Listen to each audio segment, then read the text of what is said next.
everybody, Dominique from Best Fitness, and I'm going to show you another pyramid workout. I did a pyramid workout before this video, which is really awesome, but for those of you who didn't see it yet, this is how a pyramid works. We have a set of 4 exercises this time, not 5. And the first rounds, you're going to go from exercise to exercise, so we're treating it like a circuit. Your first round, for this workout, we're going to do 12 reps. And then each time you complete a round, you're gonna minus 2 reps from each exercise with each round. So our first round will be 12 reps. Our second round will be 10 reps. Our third will be 8. Fourth will be 6, and then it'll go down to 4, and then down to 2. Now, we'll say if you're at beginner level or just getting in shape and getting started, you can just stop at the descending pyramid. If you want a longer workout to challenge yourself more, once you get down to those 2 reps, you're gonna add 2 until you get to your starting number. So you're gonna go to 4, to 6, to 8, to 10, and then you're ending at 12. For those of you who are more advanced, you can start at a higher number like 20 reps or 16 reps. Don't go crazy. We'll start with 12 today because that's a really good middle ground, but you guys can customize this workout to the length and the intensity that you need for your needs. So the first exercise we're going to do is the pause squat. Now I'm just gonna go body weight today on these exercises because the emphasis is not on weight because, you know, depending on what you have at home, you might be limited. But what we're gonna do is we're gonna manipulate tempo. So the tempo is the speed at which you perform an exercise. So imagine like hitting the slow motion feature on your camera when you're taking a video. When we manipulate tempo, we're either going from slow-mo to normal speed to fast speed. So what we're gonna do is we're gonna go slow-mo down. Now what makes it a pause, it's like hitting the pause button at the bottom of the squat. So like pausing the video. We're gonna count 1 elephant, 2 elephant, 3 elephant, and then we're gonna squeeze our glutes, drive our hips forward, and there's 1 rep. Coming down, 1, 2, 3. I like the word elephant to count the seconds because, you know, when your muscles are burning, you tend to wanna go 1, 2, 3, up. That's really a 1 to 2 second pause. So we wanna go 1 elephant, 2 elephant, 3 elephant, up.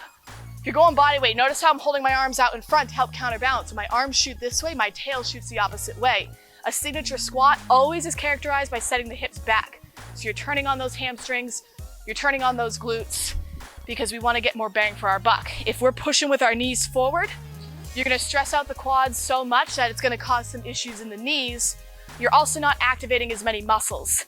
The more muscles you activate in a compound exercise like a squat, the more calories you'll burn per rep, and the more proportionately you're going to sculpt your lower body. So keep that in mind, cheaters. All right, second exercise. Just kidding, love you all. All right, second exercise, renegade row. So renegade row is a combination of a bent over row in a plank position. You'll need an object. You could even do this with no weight just because the stability in holding yourself up and holding the plank will be a challenge enough. So to pass the test before you get your weighted object, do the shoulder tap test. So feet hip shoulder width apart. Can you tap your shoulders and maintain your plank? Can you high five your cat or dog and maintain your plank? If you cannot do those things, guess what? That's gonna be your exercise. Work on that and you'll get everything you need out of it. When you can high five your cat, whether or not he wants to, it's time to start adding the weight. So I have a 10-pound plate, things you can do at home. It's kind of tricky because you need something that's low profile, low enough to the ground, but heavy enough. One thing you could do is you could actually pull on a resistance band or a rubber band. So if you pin a band down in one hand and pull like you're starting a lawnmower, that's one way to do it. Another thing you could do is you could take like a small purse and you could stuff it with rocks or just something heavy or weighted. You can actually get a good sized rock from outside. I mean, rocks are everywhere in nature. Piece of asphalt won't work, but it's too light. But let's pretend I found a really solid boulder outside that I can get my hands around. You just need something that's gonna be enough to cause aggravation. It's not about building the back muscles per se with the renegade row. It's more about holding the plank, keeping your balance. So we really don't go that heavy on renegade rows. So don't stress the weight. When you set the weight back down, put it down in the middle. Make it easier for gripping for the next exercise. Try to minimize rocking your hips back and forth. You're gonna rock a little bit, that's to be expected, but imagine that you have your 3-year-old riding horseback and you don't wanna dump them. Sometimes you do, but we don't wanna dump them, okay? Or imagine your cat, or imagine something of importance balancing on your back, a martini, something. Don't spill it, okay? So that's your renegade row. Now for the exercise, instead of doing 12 total, I want you to do 12 on each side. If you can't do that in a row, take a break. It's okay to split these sets. Remember, we want this to be challenging. If you're just banging through this workout, no breaks, having an easy time, 1, your form is probably you're cheating. 2, you're going too fast, and 3, it's not challenging enough. You need to sweat. You can tell I'm breathing heavy. You need to sweat. This needs to be difficult. You need to hate it just enough so you make some progress. All right, that brings us to our third exercise, one of my personal favorites, ab circles. So, you're gonna lie on the ground. Now your spine will curve up from the ground, so we're gonna suction cup, a close space between the your back and the ground.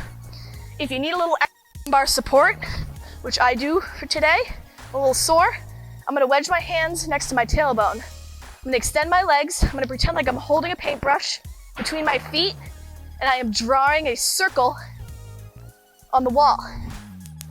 Now the bigger the circles, guessed it, the more challenging your abs. So I'm gonna go 12 in clockwise, and I'll go 12 in counterclockwise. For those of you who wanna make this a little more challenging, you can remove your hands from the bottom. You can go hands to ceiling, and you can go hands behind. To make it even more challenging, slow your reps. So this is another exercise where slower is better. Okay, and think clockwise, counterclockwise, so you can keep track of which direction you're going. The last exercise, everybody's favorite, we're doing burpees with a push-up because we need something to get that heart rate up. So it's down, push-up, and up for low to 0 impact. Walk it out, perform your push-up. I'll go from the knees just to give you guys variety. Pop up, walk it in. When you walk it in wide. Think like every time you finish a burpee, you want to be prepared to squat. You can't be prepared to squat if you're here, or it'd be one of those bad squats for your knees. So anytime you are starting a burpee, we always start in that squat stance, popping down, push up, popping in, ready to squat. So that is your pyramid workout. So you guys know the rules. Start at 12, -2 till we get down to 2, and then +2 till we get back to 12. For more intermediate to advanced, start at 16. If you're psychotic or have a lot of time on your hands, start at 20. Have fun.